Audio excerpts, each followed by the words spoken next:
कई साल पहले कि हम आपको क्या कहें, श्वास लेने में दर्द होता था, करवट बदलना भी मुश्किल था, इतना तेज दर्द। और उस परिस्थिति में हम सब जगह घूमते रहे, कथा करते रहे। हिताश्रम पर व्यास चौकी पर चढ़ना मुश्किल था, सहारा लेकर चढ़ते थे। मना किसी को नहीं करना, किसी को करने का अभ्यास नहीं। पूज्य गोरीलाल कुंज वाले महाराज जी साथ थे और रानी खेत गए तो ऐसी स्थिति थी बाई रोड पर महाराज जी कि 10 मिनट गाड़ी चली, अब असह्य वेदना शुरू हो गई। तो हम कहे महाराज जी गाड़ी रोक दीजिए। तो रोड पे लेट जाते थे, 5-10 मिनट रोड पर लेटते, फिर बैठते तकिया लगा के। इतनी पीड़ा, असह्य पीड़ा। बाद में तो फिर जब ज़्यादा ही हो गया तो फिर हिताश्रम की कथा के बाद फिर दिल्ली जाना पड़ा चिकित्सकों के यहाँ। तो कौन सा हॉस्पिटल है, अपोलो कहते हैं, अपोलो एक हॉस्पिटल है, वहाँ लोग हमको ले गए और दवाई ववाई तो कुछ नहीं दी। ले जाने वाले ने कहा तो बहुत पैसा ले लिया उसने, खाली देखने का। आश्चर्य है, ऐसे लूट करने वाले लोग दिल्ली में बैठे हैं। दवाई तो कुछ दी नहीं, 2-3 मिनट बात की, उसके वो फीस तो पहले ही कट जाती है। खैर वो देने लेने वाले लोग तो दूसरे थे। तो उन्होंने ये सलाह दिया डॉक्टर ने कि ऑपरेशन करा लो, ठीक हो जाएगा। और ऑपरेशन का हमारा मन नहीं था। बोले आप सफल हो जाते हैं रीढ़ के ऑपरेशन, आप ऑपरेशन करा लो। फिर दूसरा उपाय, ठीक है ऑपरेशन नहीं चाहते तो आप फिजियोथेरेपी कराओ। तो एक बड़ा सेंटर था फिजियोथेरेपी का, वहाँ ले गए। पता तो हमें याद नहीं, कृष्ण गोपाल जी ही ले गए थे। तो वहाँ गए, तो फिजियोथेरेपी से कष्ट कम ना हुआ और अधिक बढ़ गया। भोग तो भोग होता है। एक मकान था, उसमें निवास था, वहाँ कोई गृहस्थ नहीं रहता था। कृष्ण गोपाल जी ने व्यवस्था की थी, नीचे मंजिल में पुराना मकान था, उसी को साफ करके। तो हम थे, 1-2-4 साधु थे साथ में। सीताराम दास जी त्यागी जी थे, राघवेंद्र दास जी थे। तो हम लेटे थे रात्रि को और फिजियोथेरेपी से कष्ट बढ़ गया था। तो हमारे मन में दुख हुआ, हमारे मन में हुआ कि अरे क्या शरीर का भोग आया कि अब शरीर सेवा के योग्य नहीं रहा।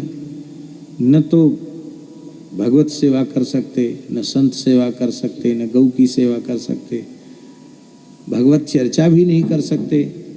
और इतनी कम अवस्था में ऐसे हो गया कि हमको लघुशरण का जाना तो कोई पकड़ के ले जाए। तो जिस शरीर से साधन न बने, सेवा न बने, उस शरीर का प्रयोजन क्या है। तो हमने आर्त भाव से भगवान से कहा कि हे प्रभु, महाराज जी अंतर्धान हो चुके थे।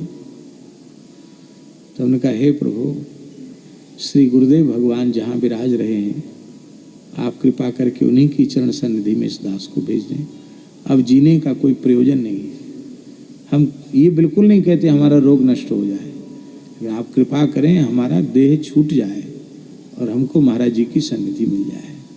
महाराज जी तो आपके पास हैं, हम महाराज जी के पास पहुंच जाएंगे।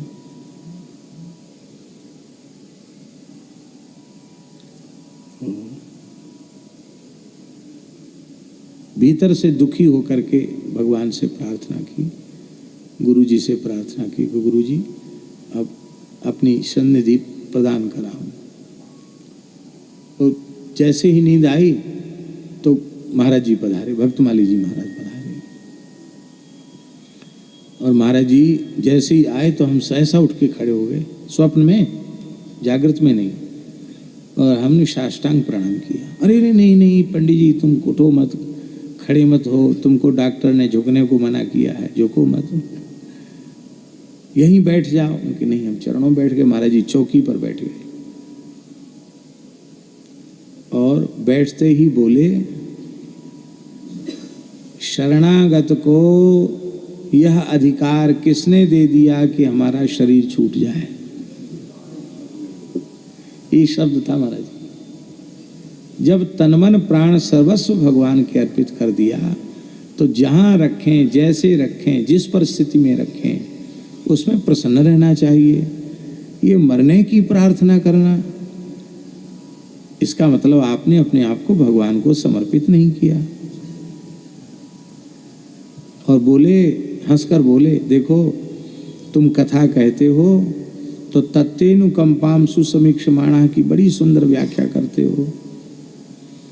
कुंती जी की स्तुति करते हो तो विपुदा संतुन सस्वत की बड़ी अच्छी व्याख्या करते हो, घंटा भर लगा देते हो। और ये सब व्याख्याएं केवल दूसरे को सुनाने के लिए हैं कि स्वयं को मानने के लिए हैं। कुंती तो वरदान मांग रही है विपत्ति का, तब उनको विपत्ति मिल रही है, और तुम्हें बिना मांगे मिल रहा है, सो तुम कहते हम शरीर छोड़ दें। तो ये तो तुम्हारी बात ठीक नहीं है। हमने कहा महाराज जी दिल्ली कब तक पड़े रहेंगे? नहीं, क्या जरूरत है दिल्ली पड़े रहने की, चले जाओ वृंदावन। कहाँ है दर्द? तो हमने कहा महाराज जी यहाँ है दर्द। ऐसे उलट गए, जैसे ये बैठे हैं ऐसे बैठे थे, महाराज जी ऐसे बैठे हैं, तो दर्द दिखाने के लिए हम थे, उलट गए। महाराज गुरु जी की तरफ पीठ कर दिया। महाराज जी ने अपना दाहिना चरण उठाया और ऐसे जहाँ दर्द था वहाँ से लगाया। यहीं दर्द है ना? हमने कहा हाँ महाराज जी यहीं दर्द है। तो ठीक है, अब कोई बात नहीं, वृंदावन चले जाओ।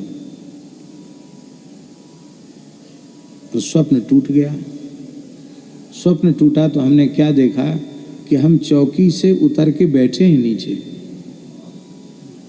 हम सो नहीं रहे। और आश्चर्य, किवाड़ा बंद है, अकेले कोठरी में सो रहे, हम नीचे बैठे हैं जैसे अभी अभी पीठ पर महाराज जी चरण लगा के गए हों। और आपको क्या बताऊं, ऐसे लगा कि जैसे कुछ था ही नहीं। हम उठे और उठ करके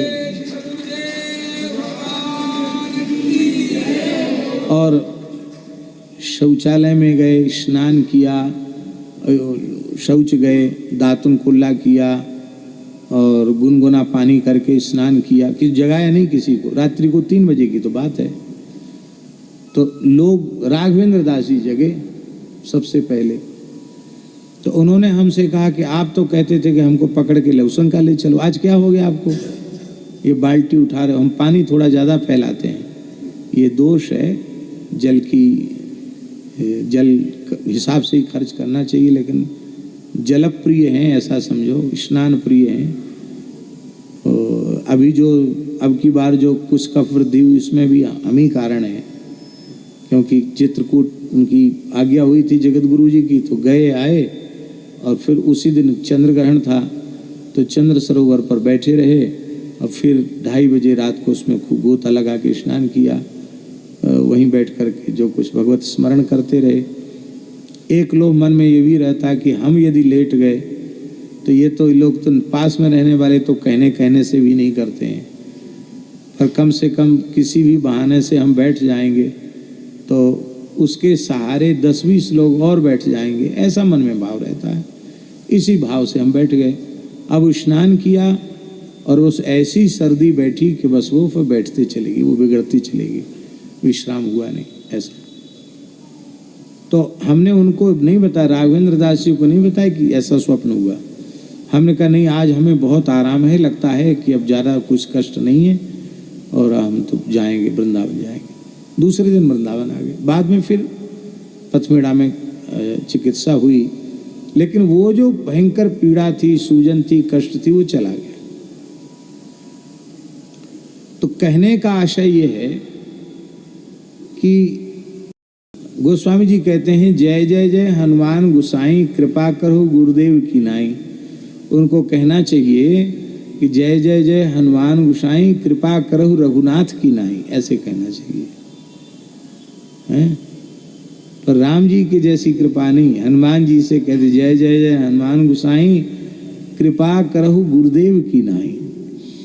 इसका मतलब है कि यद्यपि हमारी श्री जी कृपामयी करुणामयी हैं और श्री ठाकुर जी कृपा के साक्षात स्वरूप हैं, विनय पत्रिका में गोस्वामी जी ने कहा, प्रभु मूर्ति कृपामयी है, भगवान का स्वरूप ही कृपामय है। लेकिन हमको लगता है कि सद्गुरु भगवान की जो कृपा है वो युगल की कृपा से भी कुछ आगे बढ़कर कृपा है।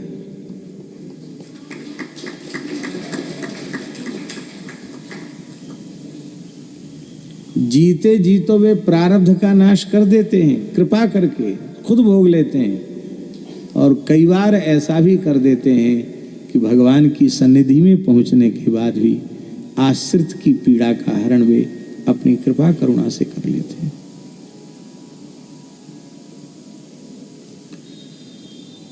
लाख करोड़ जन्म में भी सद्गुरु की कृपा से हम लोग ऋणी पूर्ण हो नहीं सकते।